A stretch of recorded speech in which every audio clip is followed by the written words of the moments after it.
حضرت سیدنا علان رحمۃ اللہ علیہ سے منقول ہے کہ حضرت سیدنا سری رحمۃ اللہ علیہ کی ایک مریدنی کا لڑکا مدرسے جاتا تھا۔ ایک دن استاد نے آٹا پسوانے کے لیے اسے چکی پر بھیجا۔ راستے میں نہر تھی۔ جب وہ نہر سے گزرنے لگا تو اس میں ڈوب گیا۔ جب استاد کو اس کے ڈوبنے کی اطلاع ملی تو وہ بہت پریشان ہوا اور حضرت سیدنا سری ساقطی رحمۃ اللہ علیہ کے پاس حاضر ہو کر سارا واقعہ کہہ سنایا۔ حضرت سیدنا سری ساقطی رحمۃ اللہ علیہ نے فرمایا، او میرے ساتھ چلو۔ ہم چل دیے۔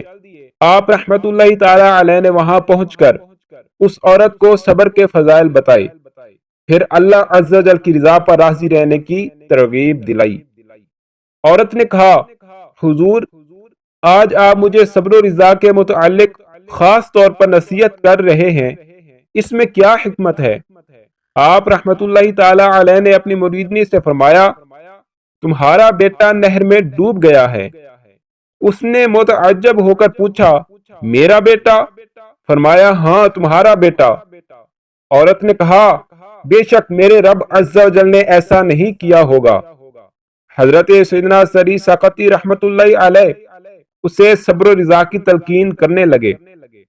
عورت نے کہا، او میرے ساتھ چلو۔ چنانچہ تمام لوگ اس عورت کے ساتھ چل دیے۔ جب نہر پر پہنچے تو عورت نے لوگوں سے پوچھا، بتاؤ وہ کہاں ہے؟ لوگوں نے بتایا، تمہارا بیٹا فلاں جگہ ڈوبا ہے۔ عورت نے بلند آواز سے پکارا، اے میرے بیٹے محمد۔ فوراً نہر سے اس کے بیٹے نے پکار کر کہا، امی جان میں یہاں ہوں، امی جان میں یہاں ہوں۔ عورت فوراً نہر میں اتری، اپنے بیٹے کا ہاتھ پکڑ کر باہر لے آئی اور خوشی خوشی اپنے گھر چلی گئی۔ حضرت سیدنا علان رحمت اللہ علیہ فرماتے ہیں، حضرت سیدنا سری ساقطی رحمت اللہ علیہ حضرت سیدنا جنید بغدادی رحمت اللہ علیہ کے پاس گئے اور پوچھا، یہ کیا معاملہ ہے اور ایسا کیوں کر ہوا؟ حضرت سیدنا جنید بغدادی رحمت اللہ علیہ نے حضرت سیدنا سری ساقطی رحمت اللہ علیہ سے فرمایا، کہو قل۔ آپ رحمت اللہ علیہ نے قل کہا۔ پھر حضرت سیدنا جنید بغدادی رحمت اللہ علیہ نے فرمایا، بات دراصل یہ ہے کہ وہ عورت احکامات الہیہ کو پورا کرنے والی تھی، اور جو شخص اللہ عز و جل کے احکامات پر عمل پیرا ہو اسے کوئی ایسا حادثہ پیش نہیں آتا جسے وہ نہ جانتا ہو۔